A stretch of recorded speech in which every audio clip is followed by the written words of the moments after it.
ఉన్నటువంటి ఈ విశ్వ వ్యవస్థలో కంటికి కానరాని సూక్ష్మ జీవులు మొదలుకొని సూర్యుడు, చంద్రుడు, నక్షత్రాలు, గ్రహాలు, పుల్కలు, తోకచుక్కలు, ఆకాశంలో ఎగిరే పక్షులు, నీటిలో ఇదే చేపలు, జీవమున్నవి, నిర్జీవమైనటువంటివి, ఇలా ఈ భూమండలంపై ఎన్నో మానవుడితో పాటు ఈ ప్రపంచంలో ఉన్నాయి.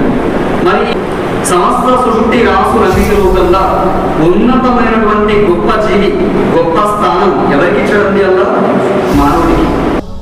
ఈ రోజు ప్రపంచంలో మనిషి పుట్టుక గురించి ఎన్నో అపార్థాలు, అపోహలు, అభూత కల్పనలు ఉన్నాయి. ఈ రోజు మనిషి ఎలా పుట్టించబడ్డాడంటే ఎన్నో అపోహలు సమాజంలో ఉన్నాయి. మనిషి కోటి నుండి వచ్చాడండి అని చెబుతున్నారు ఒక వర్గం.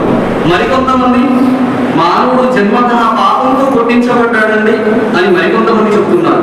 మరికొంతమంది మానవుడు దేవుడి యొక్క ముఖం నుంచి, దేవుడి యొక్క కాళ్ళ నుంచి, దేవుడి యొక్క శరీర భాగాల నుంచి పుట్టించబడ్డాడండి అని మరికొంతమంది అంటున్నారు.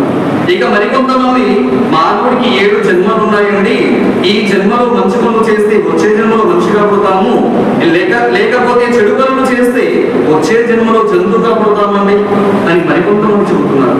మరి నిజంగా మానవుడు కోతి నుండి పుట్టించబడ్డాడా, పాపంతో పుట్టించబడ్డాడా, దేవుడి శరీర భాగాలతో పుట్టించబడ్డాడా? నిజంగా ఇన్ని జన్మలు 7 జన్మలు ఉన్నాయంటారా? రామ గ్రంథం అంటుంది లేదు లేదు. మానవుడు ఎలా పుట్టించబడ్డాడు? కుల్లుకుం బనీ ఆదమ వ ఆదమ మిన్ తురాబ్. హిందువులైనా, ముస్లింలైనా, క్రైస్తవులైనా, ప్రపంచము మానవులారా, యా అయ్యుహన్నాస్, ఓ మానవులారా, మీ అందరి తండ్రి ఆదం. మానవులందరూ కూడా ఒకే తల్లిదండ్రి అయినటువంటి ఆదం అమ్మ సంతానం. మీరందరూ ఆదాం నుండి పుట్టించబడ్డాడు. కుల్లుకుం బనీ ఆదమ వ ఆదమ మిన్ తురాబ్. మట్టితో పుట్టించబడ్డాడు. ఈ భూమండలంపై మానవ సృష్టి ఎలా ప్రారంభమైందండి? మట్టితో మొట్టమొదటి మానవుడైన ఆదాం పుట్టించబడ్డాడండి. ఈ సృష్టికి శ్రీకారం చుట్టబడింది ఎవరితో? ఈ రోజు ఉన్న అపోహ ప్రపంచంలో ఈ మానవ సృష్టికి శ్రీకారం చుట్టబడింది ఒక స్త్రీ అమ్మతో ఉంటారు. కాదండి. ఈ రోజు సైన్స్ పరంగానైనా, ఈ రోజు మెడికల్ పరంగానైనా, అంతిమ దైవ గ్రంథమైనటువంటి ఖురాన్ పరంగా మనం చూసినట్లయితే ఈ భూమండలంపై మానవ సృష్టికి శ్రీకారం చుట్టబడింది స్త్రీతో కాదండి, పురుషుడితో. ఎలా? ఒకవేళ స్త్రీతో కనుక ఈ ప్రపంచ మానవ జాతి ప్రారంభమైతే, ఒక స్త్రీ తన బిడ్డకు జన్మనివ్వాలంటే, ఒక స్త్రీ తన బిడ్డకు జన్మనివ్వాలంటే వీర్యకణం కావాలి కదా, పురుషుడి యొక్క వీర్యకణం కావాలి కదా. మరి ఈ సృష్టి ఒక స్త్రీతో తయారైతే ఆ స్త్రీకి వీర్యకణం ఎక్కడి నుంచి వస్తుంది? ఈ సృష్టికి శ్రీకారం చుట్టింది అల్లాహ్ సుబ్హానహు వ తఆలా మొట్టమొదటి మానవుడైనటువంటి ఆదాం అలైహిస్సలాం వారితో.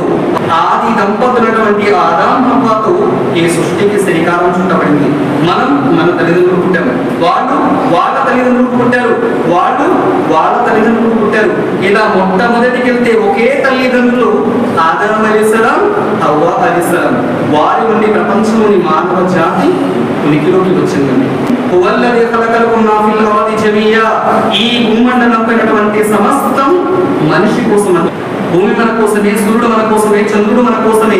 ఈ సృష్టిలో ఉన్న ప్రతి ఒక్కటి మన కోసమైనప్పుడు మనం ఎవరి కోసం అండి? మన జీవితానికి ఏ పరమార్థం అంటూ లేదా? కేవలం వృధాగా పుట్టించబడ్డామా? తయహసబుల్ ఇన్సాను అయ్యతోటి వస్తుందా?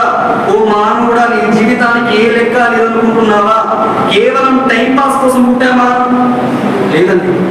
మన జీవితానికంటూ కారణం ఉంది.